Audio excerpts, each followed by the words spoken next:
Have you ever danced with the devil in the pale moonlight? No, but I've danced with a ninja in the shadows, and let me tell you, it's a bit cumbersome.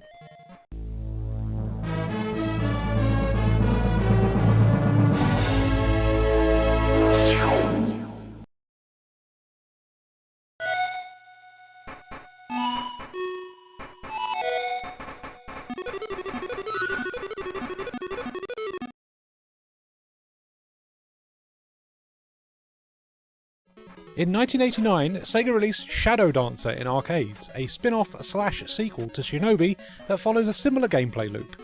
In 1990, Sega released Shadow Dancer The Secret of Shinobi for the Mega Drive, a sort of reimagining/sequel to Shadow Dancer that featured all new stages but similar gameplay to its arcade brethren.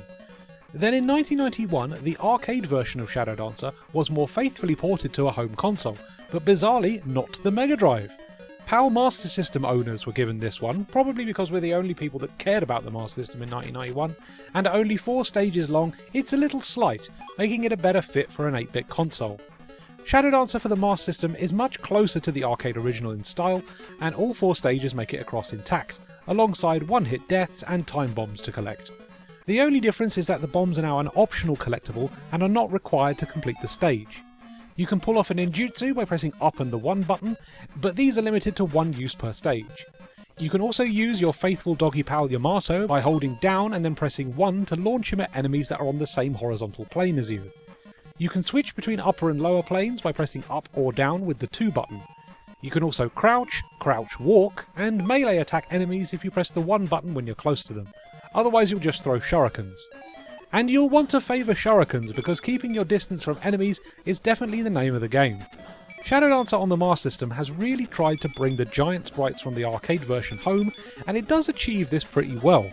Normally, bigger characters are drawn on the background layer in Master System games, but not Shadow Dancer, which miraculously manages to draw all of these massive characters as sprites. The giveaway that these characters are sprites is that you'll often notice a bit of flicker when 2 sprites are on the same horizontal line.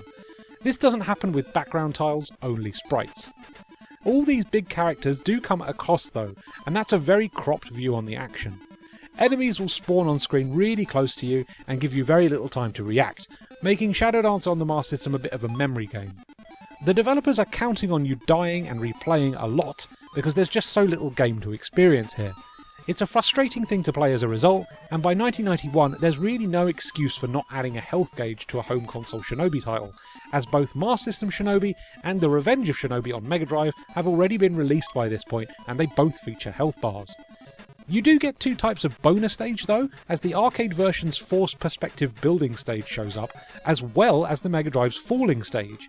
This definitely adds some nice variety between the regular stages. I think Shadow Dancer for the Master System is more of a technical showpiece and less of a game. It's impressive that they managed to get the entire game on Master System with sprites this big, but it really is more of a tech demo than an enjoyable game you want to revisit.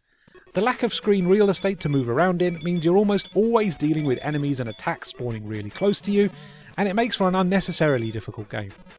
Still, that's 2 PAL exclusive Shinobi games for the Master System owners. Keep winning, PAL regions!